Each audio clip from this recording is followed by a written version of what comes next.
Oke, hai, hello. Kita ketemu lagi di Poppy Pojok Psikologi, masih di buku panduan psikologi Bintang Bersinar Terang dalam Gelap. Kita melanjutkan yang kemarin ya. Oke, tentang regulasi emosi.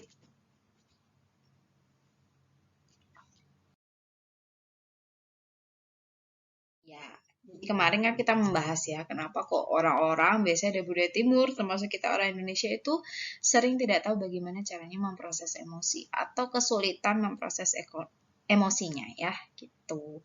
Ya, jadi seperti kemarin yang terakhir kita bahas bersama adalah kita biasanya suka lari nih dari emosi-emosi yang kita anggap emosi negatif.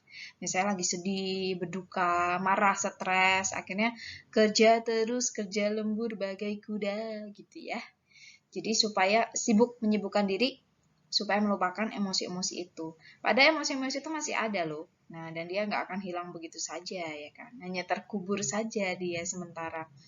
Nah, ada juga yang ya udah happy-happy aja dong, shopping, kulineran, mungkin jadi pergi bersosialisasi, hangout sama teman-teman.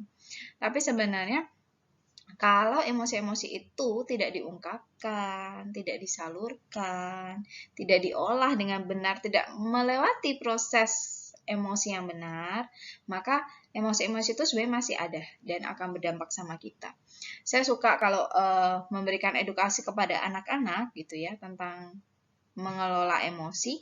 Saya suka memberikan sebuah ilustrasi seperti ini. Jadi kita manusia itu kalau ada yang masuk ke dalam kita, biasanya ada yang keluar, ya enggak? Misalnya kalau kita makan, pasti akan keluar ya. Ya, tentu saja pasti sisa-sisa makanan itu akan dibuang lewat kita buang air besar.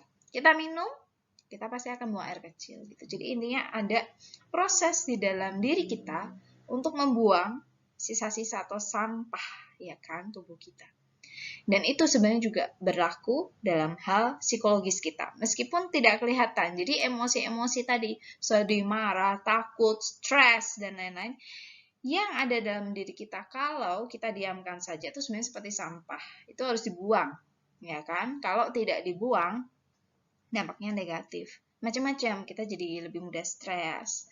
Dan bisa jadi psikosomatis, jadi maksudnya jadi sakit lambung lah, pusing lah. Sebenarnya kalau ke dokter nggak apa-apa, sehat-sehat aja. Sebenarnya itu sumbernya dari stres kita, dari emosi-emosi kita yang tidak diungkapkan, tidak disalurkan dengan positif, dengan baik. Nah, itu ya. Jadi kita perlu ajarkan bahwa kita itu manusia ya wajar sedih, marah, tertekan, takut, tapi itu bisa dikomunikasikan. Komunikasikan, curhatlah kepada orang yang bisa dipercaya atau tuliskanlah di buku harian. Kayaknya kuno ya, tapi it works, percayalah ya. Kemudian, nah jadi akhirnya kita tuh terbiasa ya orang-orang di budaya timur tuh jadi tertekan dan kewalahan dengan emosi kita karena kita terbiasa untuk ya udah diabaikan atau dipendam aja gitu. Dan pada akhirnya kita jadi tidak bisa berpikir jernih dan tidak bisa mengatasi emosi-emosi kita. Jadi kita sebenarnya harus berteman ya sama emosi-emosi kita ini. Ya, oke, kita balik lagi nih flashback. Jadi bagaimana cara kita mengajari anak-anak dan melatih diri kita sendiri untuk regulasi emosi ya. Karena ini PR-nya orang-orang dari budaya timur. Jadi yang pertama identify dulu. Jadi kita harus menyadari dan memberikan nama apa yang saya rasakan sekarang.